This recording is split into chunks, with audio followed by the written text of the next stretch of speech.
मुझे लगता है संसार में केवल पात्र बदलते हैं, लेकिन परिस्थितियां जस की तस रहती हैं। मेरी इस कविता में विमर्श उन्हीं परिस्थितियों पर है। आज भी पात्र बदले। 5000 साल पहले महाभारत का युद्ध हुआ।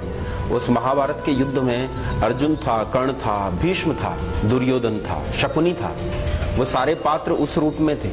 पात्र आज भी हैं, शायद उनके नाम बदल गए हैं, शायद वैसी स्थितियां नहीं हैं जैसी उस समय थी, आज दूसरा दौर है। लेकिन मुझे लगता है कि धर्म युद्ध ज्यों का त्यों खड़ा है।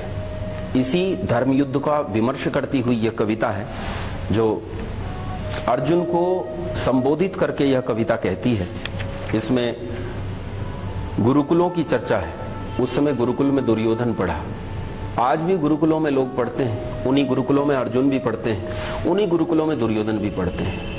वे लोग पढ़ते हैं जो देश को एक करने की, पूरे देश को इकट्ठा करने की, उसके बीच में प्रेम और उसके बीच में सद्भावनाएं रोपने की बात करते हैं।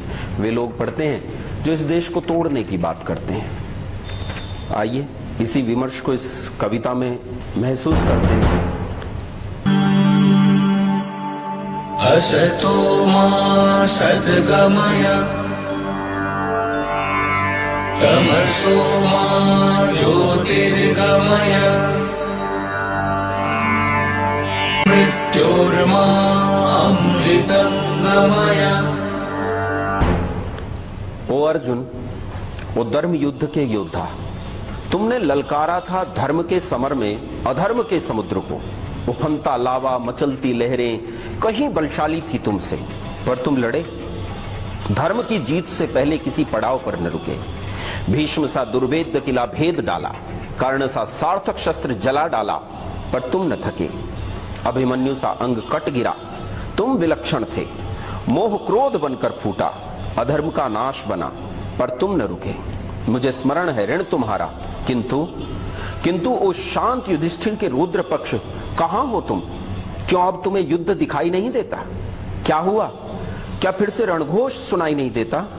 करोड़ों द्रुपद सुताएं चीखती हैं, गुरुकुलों में दुर्योधन अट्टहास करता है, सेनाएं सज चुकी हैं। सुनो, दुर्योधन का रथनाद ललकार भरता है। यह राष्ट्र तुम्हारे पुरखों का, यह राष्ट्र अकुलाए नयन बिछाए बाट जोहता है। कहां हो तुम? कहां हो तुम? वीर देश के, वीर देश के, जागो जागो जाग रे, मातृभू पुकारती।